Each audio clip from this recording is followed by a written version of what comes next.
আচ্ছা, যার সামান্য রাগ অভিমান তোমার কাছে বিরক্তিকর, খুব বেশি বিরক্তিকর লাগে, কাল ওই মানুষটা রাগ অভিমান করা বন্ধ করে দিলে তুমি তার রাগ অভিমান খুব মিস করতে থাকবে।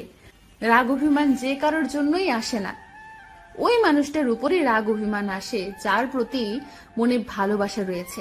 একটা সম্পর্ক তখনই বেশ সুন্দর হয় যখন অধিক রাগ অভিমানের পর দিন শেষে সম্পর্কটা আবার ঠিক হয়ে যায়। হারাতে দিলে মানুষ হারায়, রাখতে জানলে একসাথে শেষ সূর্যও দেখা যায়। রাগ অভিমানের জন্য কাউকে ভুল বুঝতে নেই, সেটা অন্যায়। সম্পর্ক টিকিয়ে রাখার জন্য যার কাছে তুমি নিজেকে বদলে ফেলতে চাইছো, একদিন সেই মানুষটাই তোমাকে বদলে অন্য কাউকে নিয়ে সম্পর্ক গড়ে তুলবে।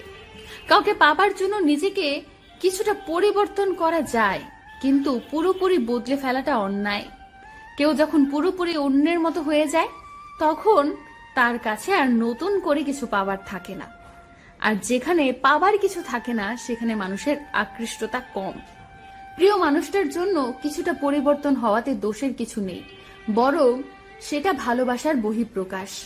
মানুষ কাউকে ভালোবাসে বলেই কিছুটা স্যাক্রিফাইস করে, তবে অতিরিক্ত স্যাক্রিফাইস করে নিজেকে পুরোটা বদলে দেওয়াটা বড্ড বোকামি। তখন মানুষটার অস্তিত্ব বলে কিছুই থাকে না।